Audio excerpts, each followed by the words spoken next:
Hello, I'm Claire, and welcome to my office.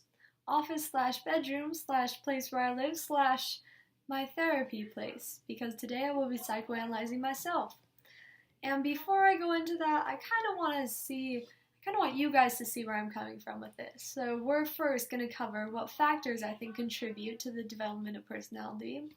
Then we'll go into what the purpose of personality is and the components that I believe go into it.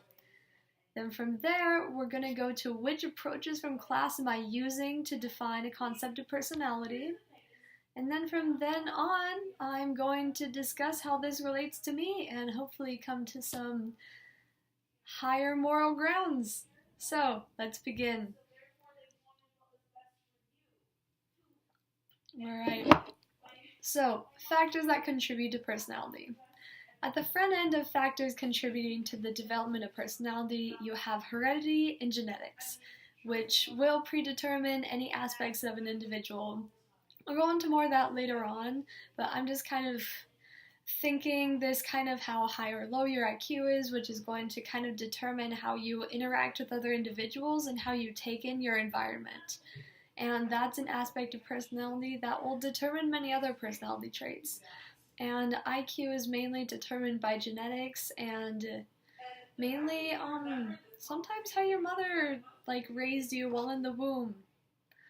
So another factor is the environment and how you learn from it, kind of as I touched on with your IQ. Operant conditioning is a method for learning that involves reward and punishment for an action. And if we look at development of personality through that lens of conditioning, it will be easy to see how one's environment shapes who they really are. Especially when you're a child, your environment is mainly shaped by your parents, maybe a babysitter, your largest circle of friends. And so we can see this as if someone grows up in a city and is consistently punished for going outside alone, one aspect of that person's personality is going to be shaped by the fear of going outside alone. It's kind of with Pavlov's dogs. They salivate at a bell because it reminds them of meat. After a while, you're going to be not genetically predisposed, but you're gonna get into that learning cycle. And so, however, these factors can really be anything to shape a personality: experience, your parents, your relatives, your environment, the earth around you, maybe different events that are going on in the world at a time. And so shaping personality is a relatively simple task if you aren't trying to make certain traits more prevalent than another one. Because if you're trying to do that, we have to follow some different guidelines to get openness, conscientiousness, low neuroticism, some of those. So if you're trying to just shape an individual, you can pretty much do that with anything. From then on, we've got to look at what the purpose of personality is and what are the components of personality. Because if we don't have a purpose of looking at personality, what are we even doing here, really?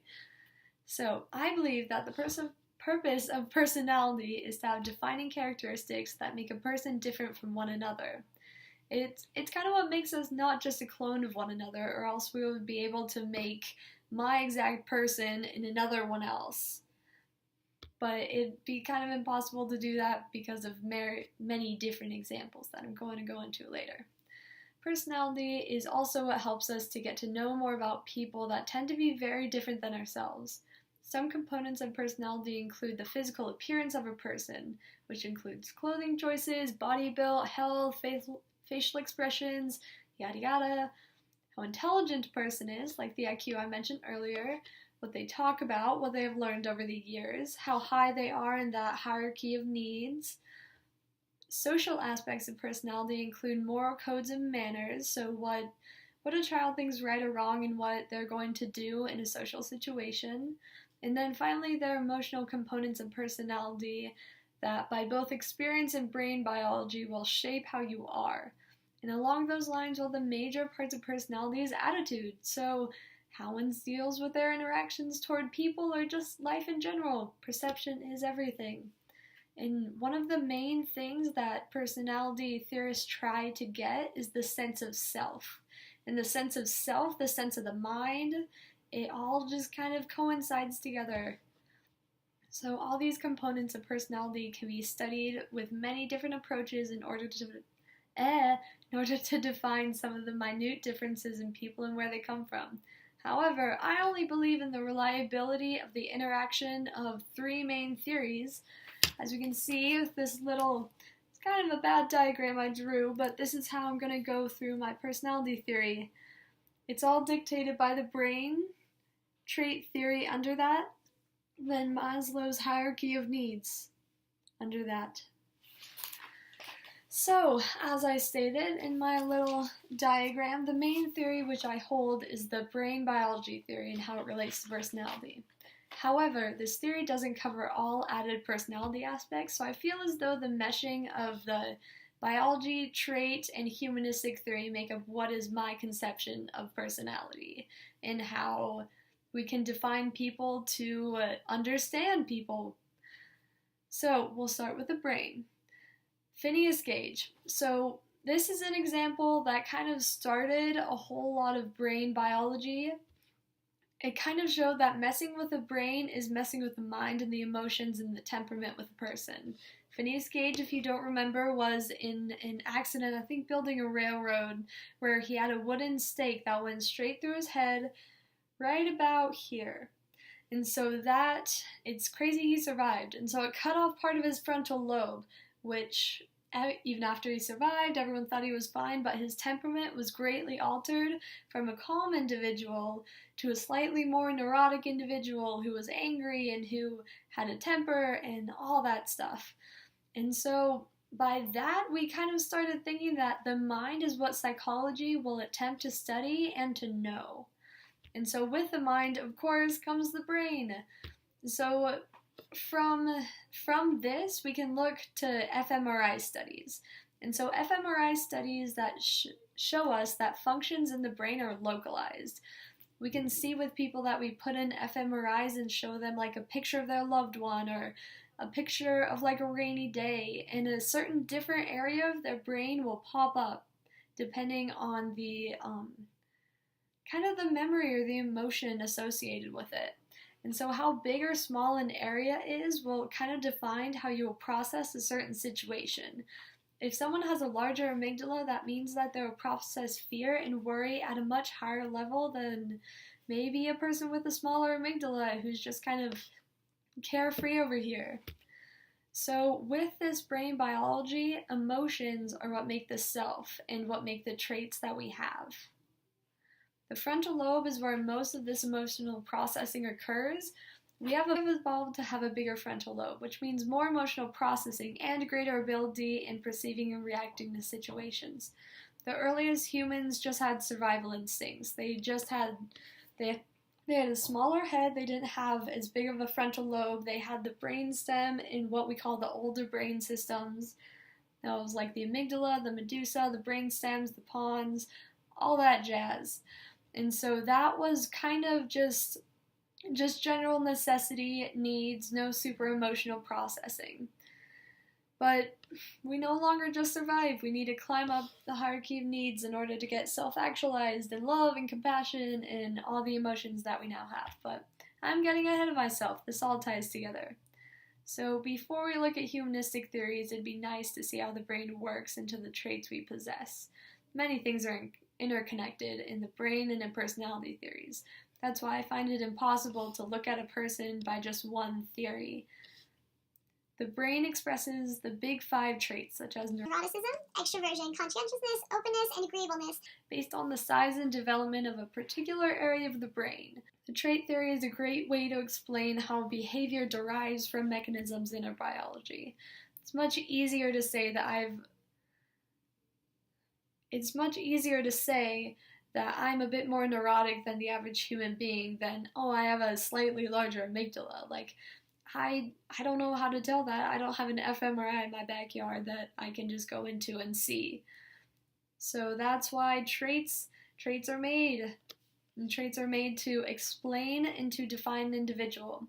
And the trait theory is based upon examining differences in characteristics in order to understand the whole individual. personality tests are kind of a quick and simple way to understand kind of what trait theorists do. They put together a whole lot of experiences and emotions that a person may have within experience to guess what they're going to do in the future. And so if you can think of, I know most people know Myers-Briggs test, so that's one. But BuzzFeed quizzes are actually part of trait theories because they always give you like those little answers depending on what you put as your traits. So apparently my baby spirit animal is a puppy because I'm trusting, loyal, and energetic. So trait theory, very quick and simple. Allport spearheaded the trait theory, pointing out 4,000 words in the dictionary that could be used to describe an individual. However, when Jansnick came along, he thought that the 3,095 extra words were a bit too many to make a concise definition of a person, and thus making the big five of the ones that I mentioned earlier: neuroticism, extroversion, conscientiousness, openness, and agreeableness. Now, we all have varying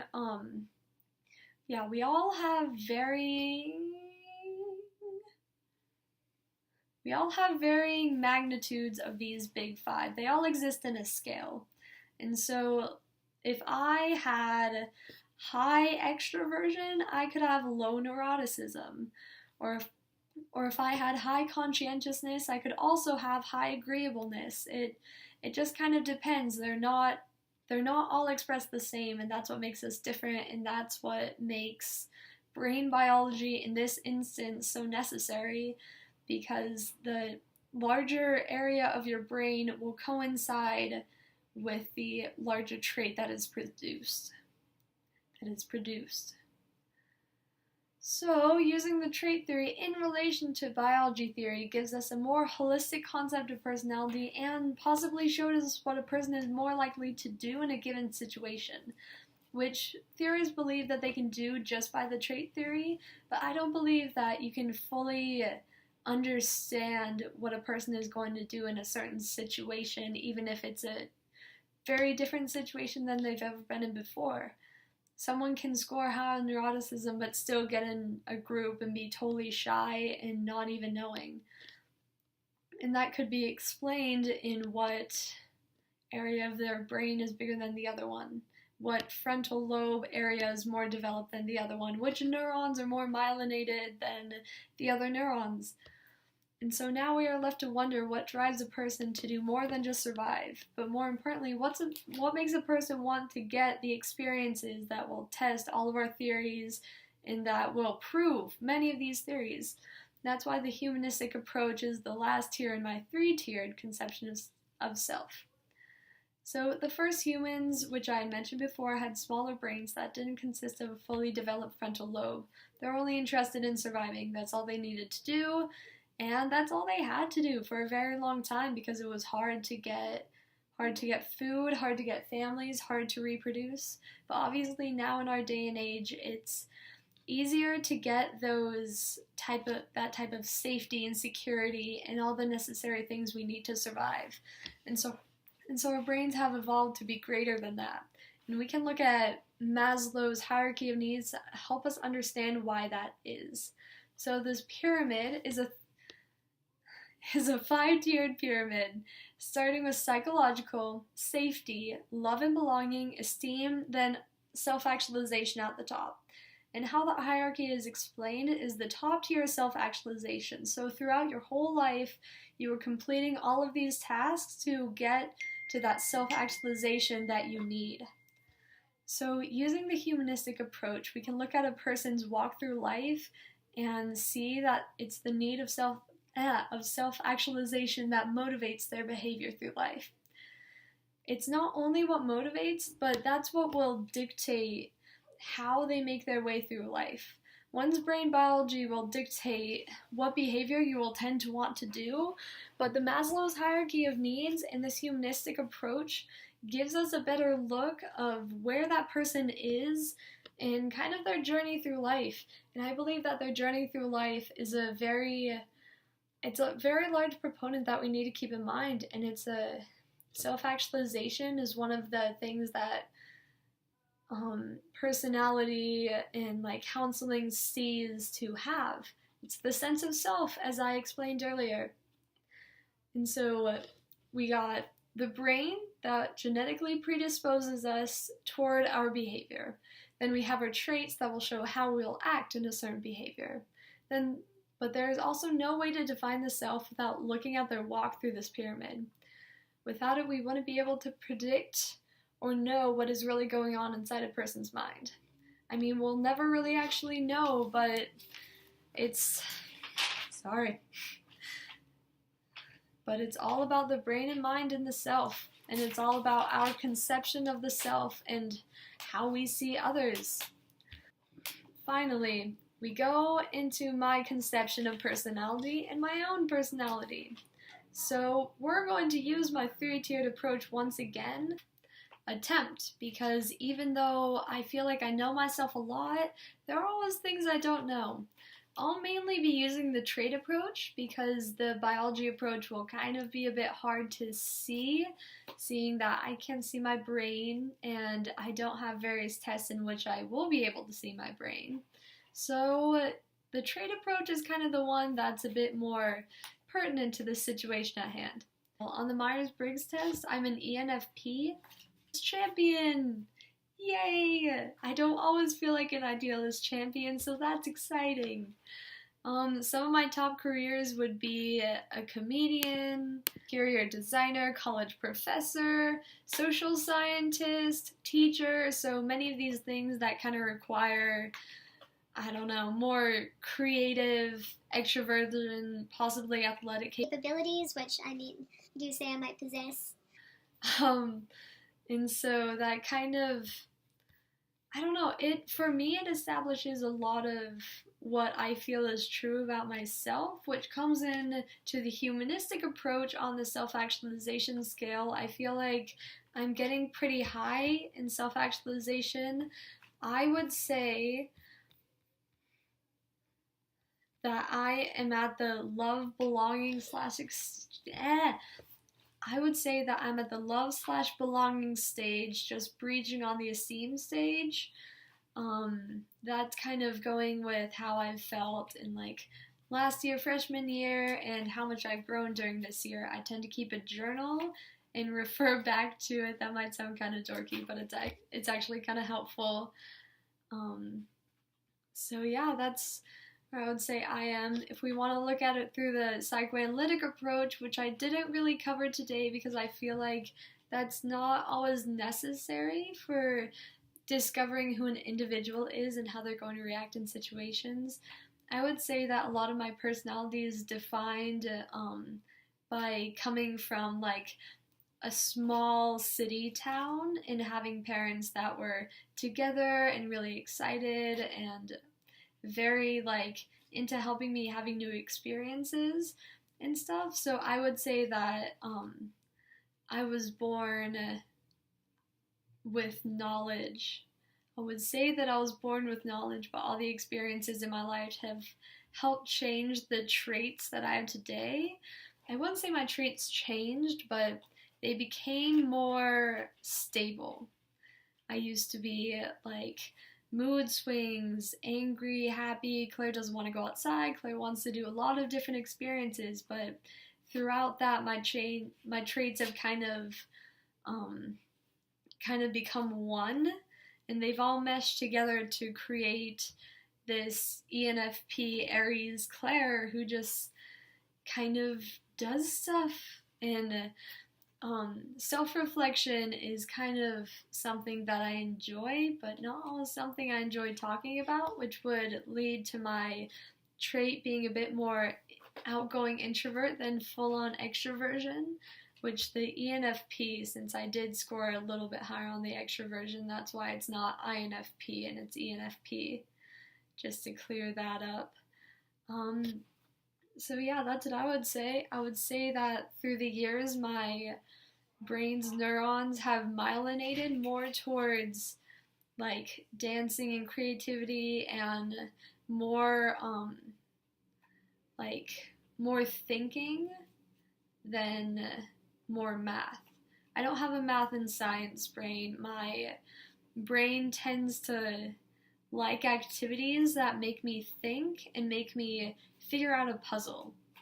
And so that's why I enjoy ceramics, I enjoy snowboarding, I enjoy climbing, I enjoy boxing, I enjoy more complex tasks that require my brain to maybe work on overload sometimes, which also makes me appreciate relaxing that much.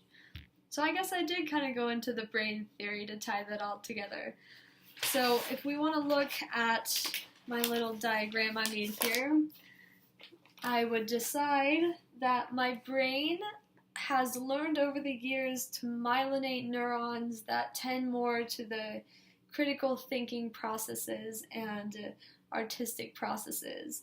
Then under that, in the trait theory, I would put my Myers-Briggs score with extroversion, intuition, feeling and perceiving. I'll put that in this category.